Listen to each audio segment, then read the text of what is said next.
are on the fourth step, and we're on compassionate choice. How on time is that for what's happening right now? You mean I get to choose compassion? You get to choose compassion for you. For me. For you. This is part of learning to love yourself. Okay. We are so good at having compassion for everybody else, and we have a really hard time having compassion for ourselves. Yes. Dang it. It's Okay, so what we just went through is your third step, which was trusting that you know, opening yourself to that energy so that you can pay attention to what's right for you without having to seek outside of yourself, you know, with other people's opinions or feeling confused, and not having to wait for anybody else's permission, and just trust that you know, which we've been practicing. Yes.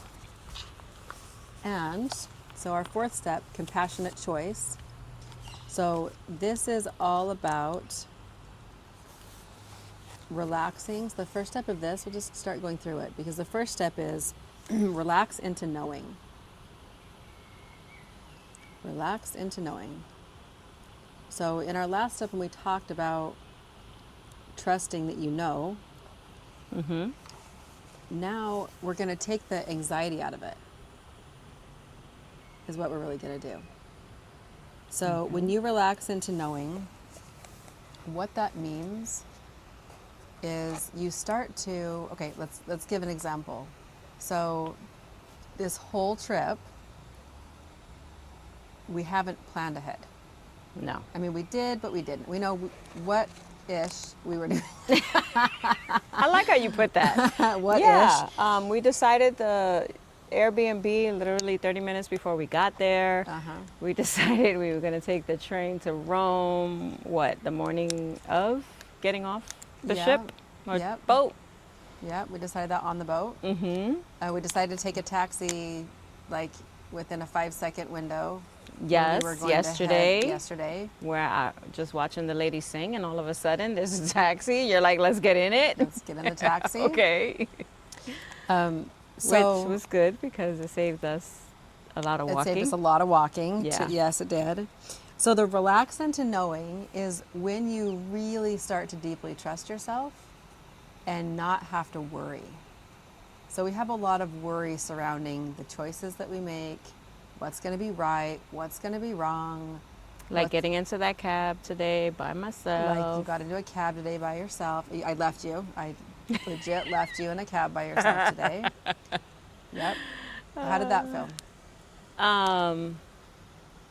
Going was fine. I didn't feel anything. Finding it when I got out, I was a little panicked because there wasn't none there. Like I had to walk. To get to the mall? To find a cab. To find a cab because the mall, when you came out, it was like just parking. Okay. And a lot of scooters. So I had to like walk down. I looked around and see where the people were coming from, and I had to walk down to the corner. And I was waiting and no cabs, and then I kind of looked to the right, and there was a sign that said taxi. Okay. And there was one there. Oh, perfect. So I was literally about to text you. Okay. And I saw him, and I was like, all right, let's go do this. And you figured and it out. I walked over, and he lowered the window. I showed him the address, and he said, okay, I got in. There you go. And then I got out and did a quick video, first cab ride alone, and I didn't die. You weren't abducted. Yeah. And look at how, one of the things that we don't really recognize is look how perfectly that lined up for you. And I actually think I want to talk about with you for a second, with this relax into knowing. This is a perfect segue. How you got here. How you got here in general. So the day that I messaged you and I sent you the opportunity to do the sailing trip. Yeah. What happened that day? Besides me wondering why you were coaching a boat, because I was half asleep. Oh, okay. I looked at it, I'm like, what? What is happening? She's doing a coaching conference, what? And then when I woke up and I saw it, I was like, oh my God, she's serious. And then I'm like, I was excited, and then I got sad, and then I was like, there's no way I could go to that. But it was in my brain. That you couldn't do You it. have put it in my brain already, Oh. and I was like, oh, I really want to do this. You already had the idea in your head about going. Yeah. Like you've always talked about it, but I never thought it was going to really happen. You know? Because a lot of people talk about a lot of things and things just don't happen. So I was like, yeah, I'll be down for it. But I never really thought I would get the text, hey, on June, yada, yada, we're going. So that kind of threw me. So yeah, at first I was excited, and then I got sad, and then I was like, damn, I really want to go. So I took a couple of days, went back and forth. Then I talked to Eric. He reached out and told me about everything and all the stuff, and I kept in my brain. I was feeling guilty about it. If I went, how am I going to go when I have bills to pay and I have responsibilities? And then I had to talk with my daughter about it. And just like her and my brother, whether I go or not, the bills are still going to be there. Everything is still going to be here waiting for me.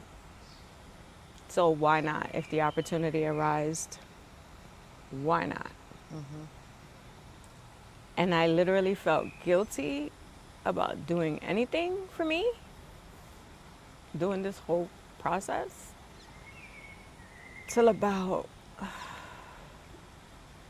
a week, the week of, maybe. Okay. I was still in my head while I was trying to pack, where I was trying to figure out what to bring, what to do. I was still in my head like, is this the right thing? Should I be doing this? I don't know nobody other than Lisa, and Eric, who I met that one time. A whole nother country without my family. That was scary.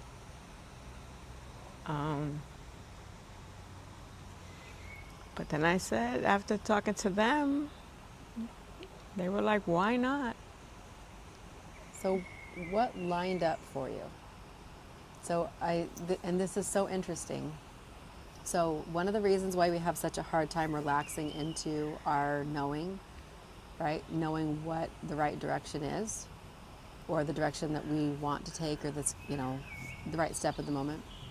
I don't want that to be confused with like right or wrong. It's just what you're choosing to do. But all the things that you just described and the experience that you had was a lot of thoughts that came to your head pretty automatically, about why not, Yes. what could go wrong, Yes. why not to go, all the reasons why you shouldn't. Yeah. And that's the automatic. That was the initial. Yeah. Yeah. And that's the automatic response, is what it is. And what we have to do is train ourselves to start seeing, like what you just saw with the cab to get here. You walked out, you saw the sign, you found the place to go, and there was one perfect cab there waiting for you. But we so easily dismiss those little miracles, the little wonderful things in our lives every single day, every single time. And so we don't stack the wins. We don't stack the miracles. We default to why we shouldn't, or what could go wrong, or what is wrong, or why it's not, like why you're not good enough, or, I mean, add on to that sentence. Why I don't deserve it. Why you don't deserve it. Why you don't deserve it. But that's the focus. That's become the focus. And so what we have to do with this compassionate choice is we start to retrain ourselves so that we start to see the blessings. We start to see the little things. We start to see the, listening to the opera lady, and then knew we were going to have to walk 30 minutes, and then this cab shows up right behind me. Let's take the cab.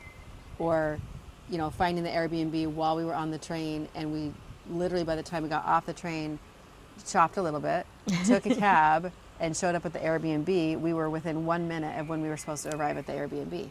Perfection. It doesn't mean that everything always goes right? It doesn't mean that we're without challenges, but what it does mean is you start to expect great things to happen instead of expecting it to not be good. So when we talked about that this morning, so for anybody watching, like Mari and I had a conversation this morning about going back home and going back to work, and where you're going to get the next deal from, and what's business going to look like, and just all the things that you're going to have to go and face. And then it was starting to create some anxiety. Oh, yeah. And then she's like, I don't want to go home. Not ready. And we don't want to. And so part of the relaxing into knowing is knowing that everything's going to be just fine. It's going to be okay.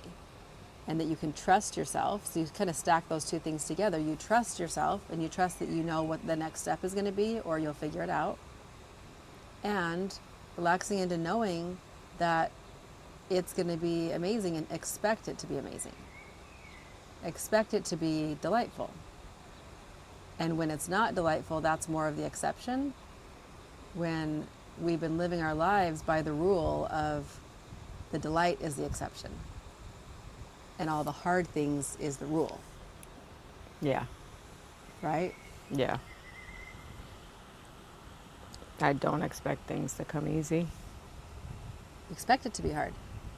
Yeah, and then what happens is when we expect it to be hard, then we look for the hard. Yeah, we look for the hard, and we see the hard, and we stop seeing the delight and the surprise. And we have a very hard time embracing it. When it is good, we have a hard time embracing it or believing that it'll stay that way.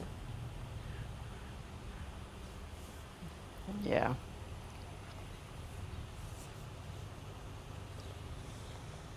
The best saying is, when people say, like, I'm waiting for the other shoe to drop. Yeah. Like, oh, if it's going too good, so now something bad's going to happen. It's like, why do we say that? Why do we expect that? Why can't we expect that it's going to just be great every day? And then whatever comes up, you can figure it out, and it doesn't have to be a catastrophe, even the hard things.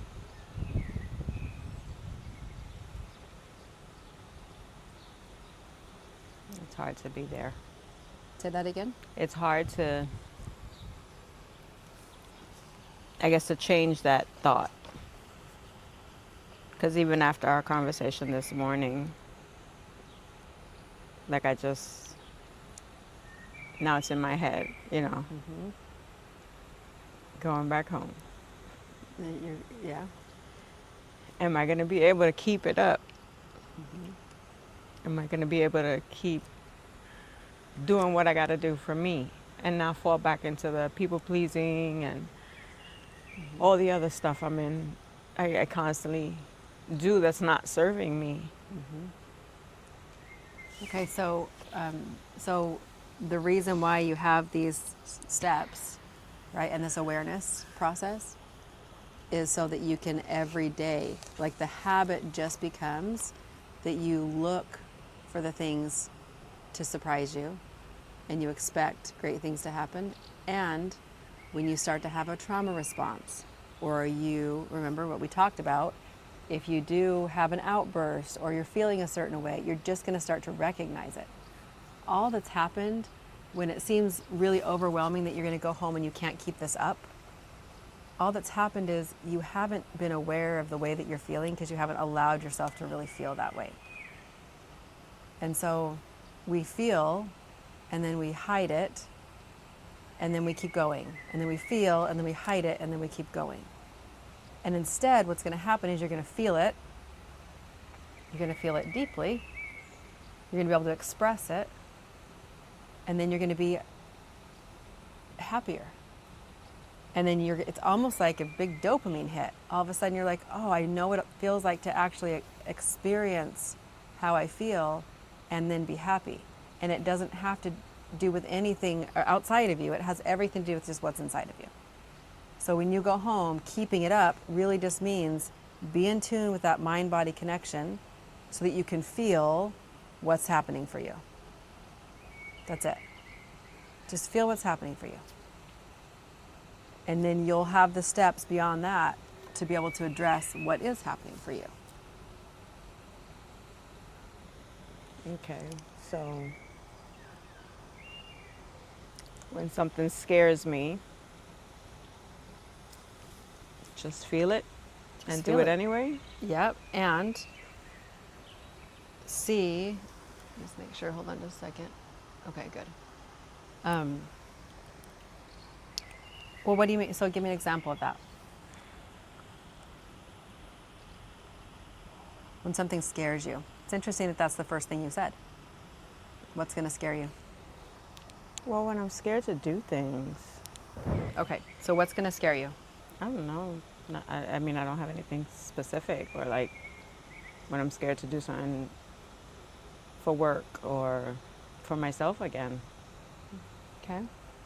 So first step is you're going to start to notice how your body's feeling when you get scared. What does it feel like in your body? Okay. What did it feel like in your body to have to go find the cab by yourself today? My heart was racing. Okay. And I was sweating. Okay. I don't know if I was sweating because of the heat. Because it's so hot outside. Because it's hot out It's here. 95 in Rome. Yeah. Or it was that, but I was sweating. Okay.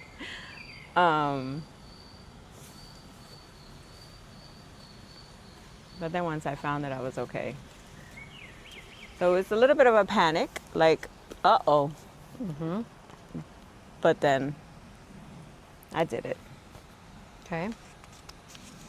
So the first thing you're going to notice is your body's going to have a reaction. Yeah. So whether it's fear, excitement, sadness, grief, whatever you're feeling, your body's going to have a reaction. Okay. So some people will get a headache. You'll get foggy. You can get blurry eyes. You can, not want to get out of bed. That happens a lot. That happens. Okay. Okay. So That happens more than anything. that you don't want to get out of bed. Yeah. Okay. Okay. So then you just go, man, what's going on for me that I don't want to get out of bed? What am I feeling? What's happening? Like not facing the world. Don't want to face the world. Because what happens if you face the world? I don't know, because sometimes I just don't do it. But you're not doing it for a reason. I guess because I'm just tired. Because you're afraid it's going to be shitty all Yeah. the time, Yeah. right? Because you're not expecting it to be great. You're expecting it to be hard. Who wants to get out of bed to go do hard things all the time? Just tired of it. Mm-hmm. I'm tired of the hard.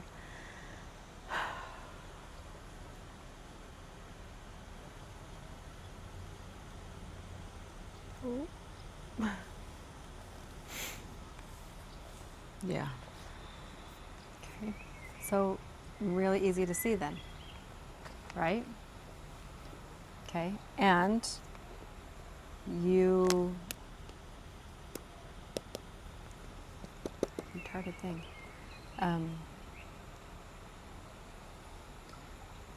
So that kind of leads us to our second step, because it's embrace uncertainty, which you've been doing so well at, by the way. You've been practicing. I think this is like a boot camp, Yeah, right. and you're going to be so delighted and surprised when you go home, because you have practiced this over and over since you've been here. Like every step of the way, even before we came, and we didn't book tickets for our flight till a couple weeks beforehand. And then I kind of didn't tell you what was even happening. No. Or where we were going, or Yeah. and I no. think so. Here's the thing. I think that you. Which everyone that I would say I'm going to Italy, they're like, but where? And I'm like, I have no don't know. idea. I don't They're like, know. what? We're gonna figure it out. Yeah, I have no idea. But I think what was happening, and you can correct me if I'm wrong, is that you trusted me. Yes. Absolutely. If you didn't have trust in me, you would be in a whole other feeling position. Yeah. Okay. So you need to trust you, that you've got you. So the embracing uncertainty looks like, I can do this. I don't have to do it alone. Right? And that's the conversation we had this morning, Yeah. which is God's always on your side, and he wants you to win. And he doesn't set us up to fail. But we are really, really good at holding our bag all by ourselves, and we don't ask for help, and we don't expect help, and we kind of forget he's there. I feel like I really don't think that I don't think we take advantage of it like we can. I mean, I know I didn't. So embracing uncertainty. Yeah, it's kind of like the message I got from my friend Yeah, and what was that? this morning, where she said, instead of saying me, she kept saying he. Like she pointed out, he got you. He is doing for you, instead of me having to do for myself. Yeah. And like I told you, she was there. So she knows my trials and tribulations. Well, and if you think about it too, you were meant to be here. Nobody else was meant to be here. Nobody.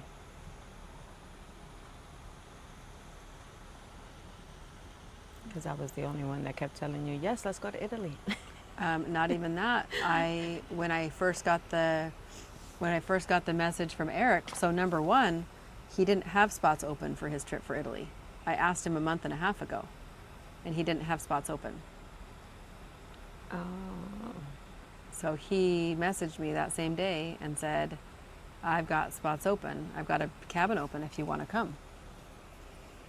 And I was like, oh. And I was supposed to be traveling for the summer with a friend of mine, and we were going to be nomads together for the summer. Her house burned in California. And I messaged her, and she's like, yeah, work got really busy for me, and I'm not going to be able to travel this summer. And I was like, okay, that's amazing. And I was like, Mari, it wasn't supposed to be the other lady. It was supposed to be you. And the things that lined up. That day before I got the message from Eric is when I worked through my process and created and pulled out of myself the grace process.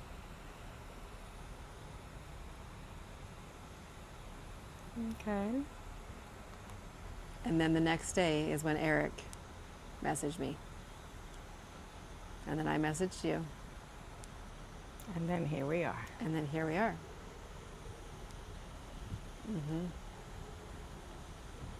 God is good, huh? God is good. It's not coincidence.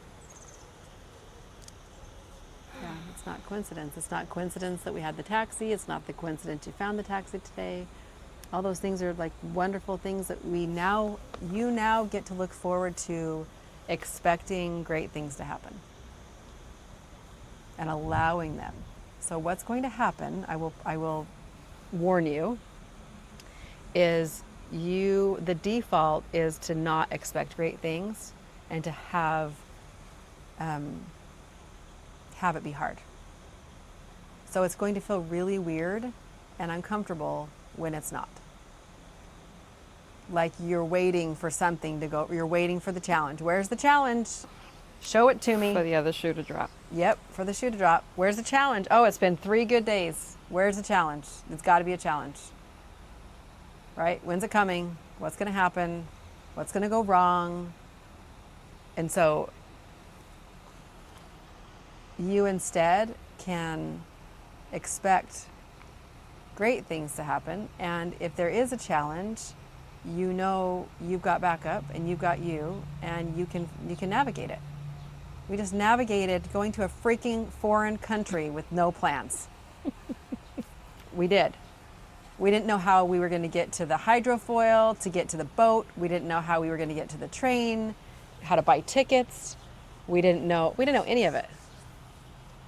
How to speak Italian, how to get, if there was even Uber, if that even existed here. We didn't know that till we got here. Which it didn't exist in the beginning. The taxi situation. Yeah. How to get taxis, how to ride a motorized scooter, bike. So many things. Being on a boat with a bunch of people you didn't Lisa know. saw the real Marty when she gets frustrated. Yes, which is so good, because that's what we all need to see, is all of our real selves.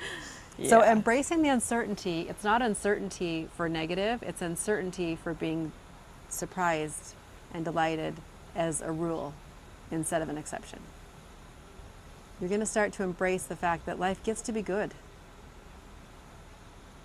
that a partner gets to be good, that you get to enjoy life, and that it doesn't need to be a fight.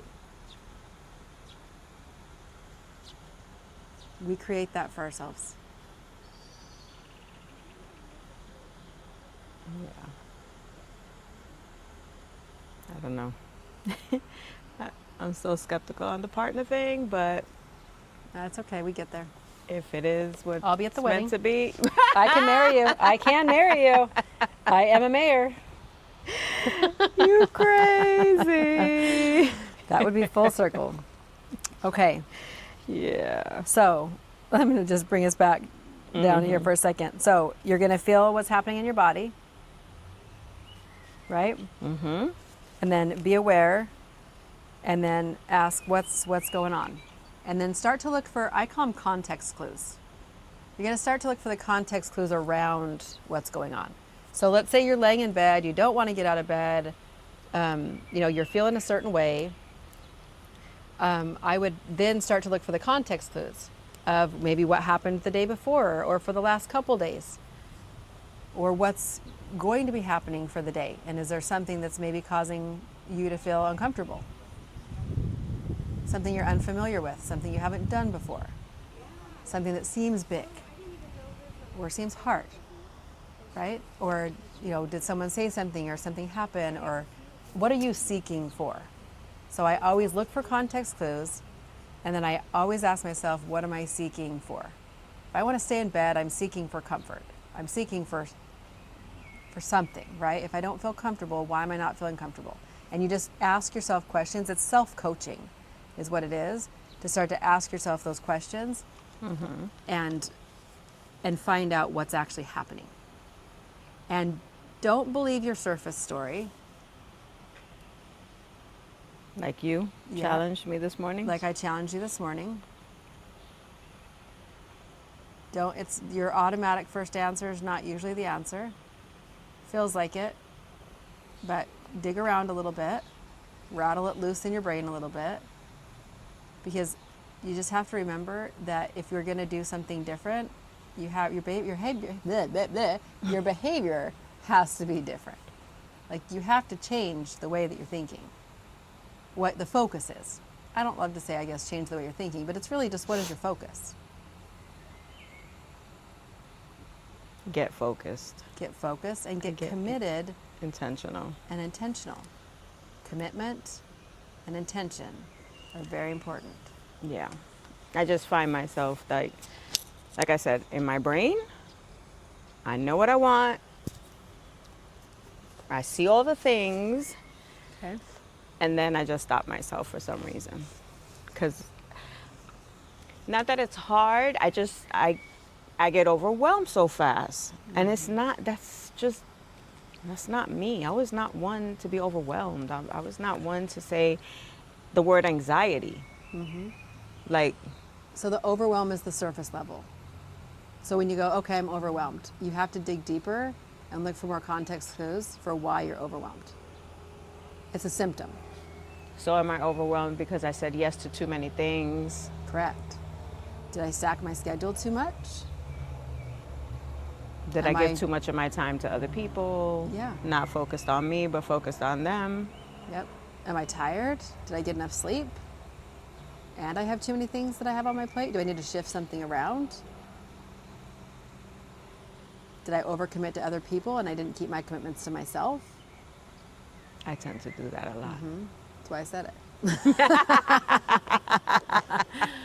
Sure, call me out. I'm calling you out. Call me out, why don't you? That's the digging deeper. So overwhelm is a symptom. Fear is a symptom. Stress is a symptom. Headaches are a symptom. They're all symptoms.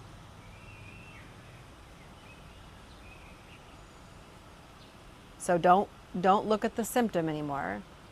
Recognize it and then start asking yourself some questions surrounding it to see where it's coming from.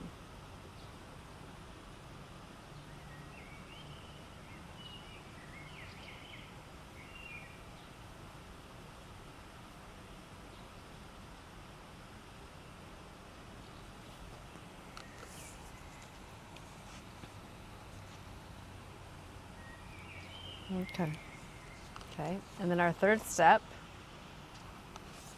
is follow your passion.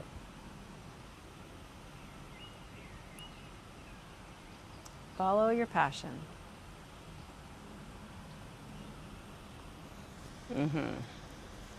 So the reason why there's the steps and to remind us when we're taking these is your passion isn't to want to sit in bed. Your passion isn't to not accomplish the things that you really keep saying you want to do. And so when fear stands in your way, right, when that's the thing, that's the big thing that keeps stopping you is fear, then ask yourself those context clue questions around the fear. What am I fearful of? What do I think is going to happen? Rejection. Okay. I could answer that one real quick. Okay, but what happens? Then go another step deeper. You're fearful of rejection. What happens if you're rejected? What does that mean? What does that do for you? I get disappointed in myself, like I did something wrong. Because you've been taught when you're rejected that you're wrong. Wow.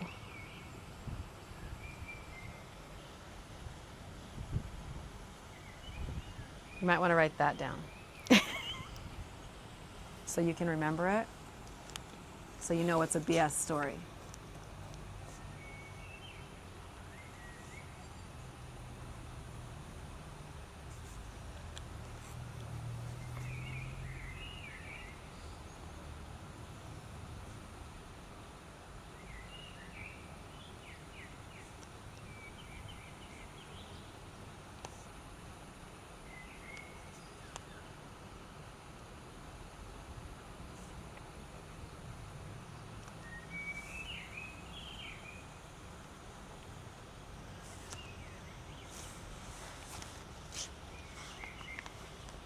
Okay.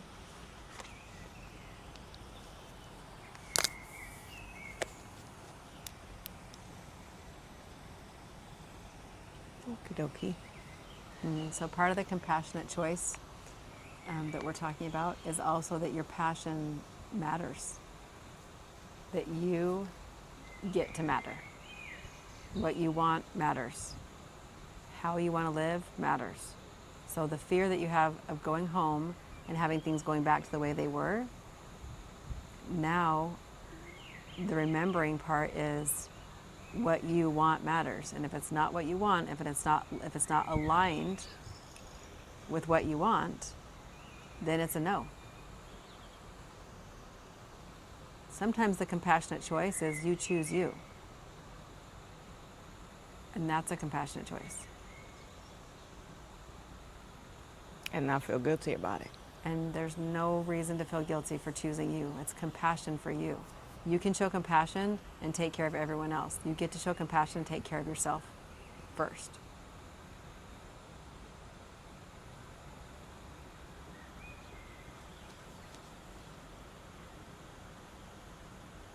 Okay. I just worry it's going to be a little harder than. It is going to be hard. The part that's going to be hard is just the retraining. What do you think is going to be hard? Why are you getting emotional? What's coming up? Because I just feel like if I'm going to be in the same environment, again, how's it going to be perceived? By other people. Yes. That you're making changes. Yes. Like you're a freaking rock star. Lisa thinks so. Other people that, okay, so when we meet other people, they meet you where they are. People meet you where they are, right? Do you believe that? Yeah. They understand to the ability that they can. They love you at the ability that they can love themselves. It's where they are. So if they can't understand where you are, they're just not there yet. They haven't had their journey yet. So it's not going to make sense to some other people. Some people it will, and you'll have your cheerleaders, and some people are going to be very confused. And then what happens? You let them be confused, but they don't need to be confused standing in front of your face. 3 things happen. Either they agree with you, right, and they work with you. They disagree with you, but then they end up working with you. Or they go away. If they go away, they were never a supporter or a friend to start with.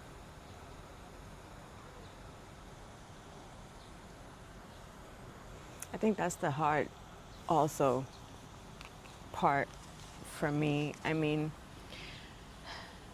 there was an exercise once that my therapist asked me to do. And it was literally like for Christmas and New Year's, I reach out, I text everybody. And that's something that I've just always done. Mm-hmm.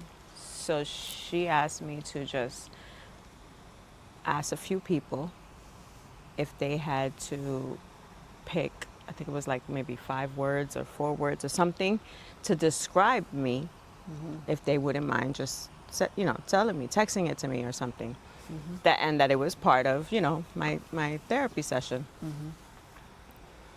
So I did, and a lot of the response was loyal. That once I'm your friend, I'm your friend. I'm a ride or die.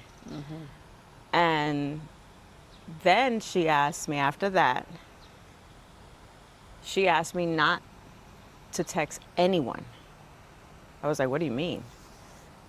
And she's like, are you the one always texting? Does anybody text you first? And at that moment, I was like, damn, I don't know. And I really felt bad when that time came. I did it. Like, I did what she said. And I was like, are people going to be like, what's up with Madi? She forgot about me? And then the following week, when I went to my session, she was like, well, how many people text you? And I was like, damn. In my head, I was just like, that's pretty effed up. because it wasn't a lot. It was nowhere near the people that I always text. That you support. So that's when I knew my circle was small. But for some reason, I still felt like, damn, I didn't check on them, or I didn't let them know I was thinking about them. And, you know, she was like, but they weren't thinking about you, so what do you care? You want to know why? Why? Did she help you find why? I don't honestly think she could tell me why. She just made me aware of it. And, you know, she's like, now you know who you can count on and who you can't. So, in a kind of to go a little bit deeper with it, you love deeply. You said that before, right? You love hard. You're in. You're a ride or die. Yeah. Yeah. And that's the way you live your life. And that's the way that you love. And that's the way you love your children and your brother and even your sister. And you really want to love your mom that way too. You like that's how you are, right? That's how you love. And you giving that to the world, to other people, sometimes is in hopes of receiving that. Like you want to feel the way that you make other people feel. We all do. So if you want to feel included, you're the person that includes other people. If you want to feel loved, you're the one that loves other people. If you want to feel loved no matter what, you're the one that loves everyone no matter what. Yeah. Right? You don't want to feel judged, you're the one that doesn't judge other people. The relationships and the people in front of us, that's the mirror into us. It's the mirror into us. I literally, when I think about that, you can see it. I just remember that, because even yesterday, you heard my message that came over from my coach, Yeah. and I was actually pissed. What? I know, and I should probably re-listen to it. This has only happened a few times, but I was like, oh, look at her checking on me. She's judging me. That's literally what I thought. She's judging me, and and I thought, oh, and I was thinking about this today. So that was yesterday. It took me a little time to process it, and then today I was like, if I think she's judging me, guess who's judging me? Me. I'm judging myself. And what's going on for me that I'm judging myself? I'm feeling very uncomfortable. I'm worried. Right? So then when I hear her speak, that's what I go straight to, is that somehow she's judging me. It's a mirror into how we're feeling, or how we feel about ourselves. So that's why we ask, instead of pointing the finger outward at our circumstances, we literally just turn it right back to ourselves and go, wow, why did I feel this way? Or why did I respond this way to what just happened? Okay. So in that instance, how did you feel when everyone did not message you? I was hurt. I felt hurt.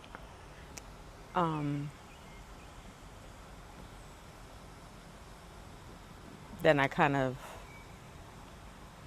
was mad. But then I was like, well, at least now I know, and to hell with. I got defensive. Got defensive.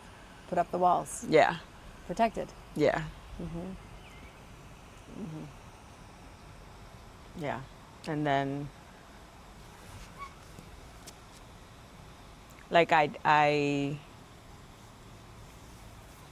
she recommended that I just don't reach out to anybody for a period of time and see who reaches out. But that's just not me, you know? So like the next thing, I think was Christmas, I reached out to those who reached out to me. That was pretty much, Yeah. that's kind of been how I'm doing.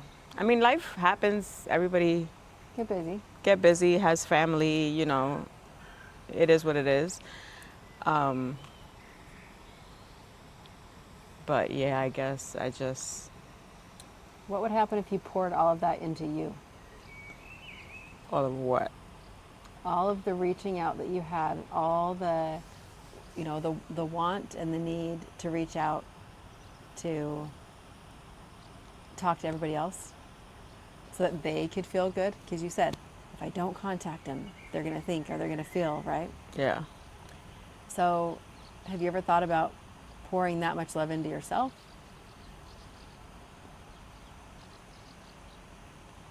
No. Spending that much time caring how Madi feels? To put yourself first? No.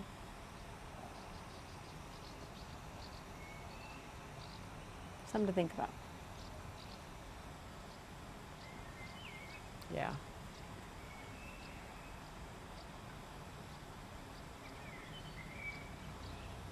It's crazy What's crazy?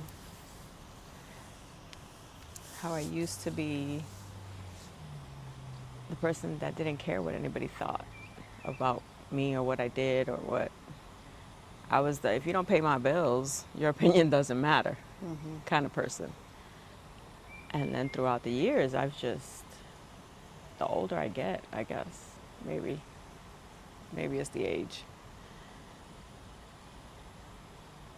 I just, I feel vulnerable. I feel so vulnerable. I don't want that. Oh, well, I mean, vulnerability is a wonderful thing, and it feels very uncomfortable. Yeah. Yeah, you've been very vulnerable on this trip, Yeah. and sharing your story, Yeah. and rolling with all the last minute decisions. Yeah, I think, but the most vulnerable that's really been hard for me is putting it all out there. Yeah. And then remembering that people are going to meet you where they are, not where you are. I'm going to have to keep telling myself that. So when they look at you and go, You crazy, what you do that for? what are you doing? You Well, got why are you issues. making What's it? the problem? Why are you letting everybody know your business? Who knows? Everybody's going to have their own idea, their own opinion, because Find really, God. find God. Yeah, right. Because when they look at you, it's going to show them their uncomfortable vulnerabilities. It shows them their weaknesses. They don't know to turn the finger around and point it at themselves. But whatever their uncomfortable discomfort level is, when they hear your story, it's going to trigger in them something that's not healed in them. That's why they're going to behave the way they do. They don't know how to process it. They don't even know what's happening. They're in that automatic, just like you used to be, where you're just going to get mad, or, right? It's just the response that you have, and you just think it's normal. Yeah, they're not looking at themselves. So, you better believe that they'll have opinions. People will have opinions all day long about me too. Which I think is the reason, I'm sure, is the reason why I reacted the way I did to my coach. Where I'm like, why are you judging me? Because I'm already in some self-judgment because it's very uncomfortable. What if I'm not a good enough coach? We're going to put this out there on the internet and somebody's going to sit and, look at, oh my gosh, she's not that great of a coach, or she could be a better coach, or why is she doing this, or oh, why is she sharing somebody's story like that, or, I mean, all the ideas, right? Yeah. Yeah. It's not that we don't have them. We just have to recognize it, feel through it, and trust. You gotta trust myself. You gotta trust yourself. This is your path. You're on your path. You take your path. Nobody else has to take it with you. You got you. God's got you. It's all you need.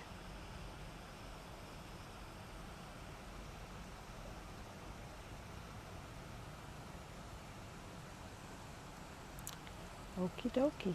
Okie dokie. Good job.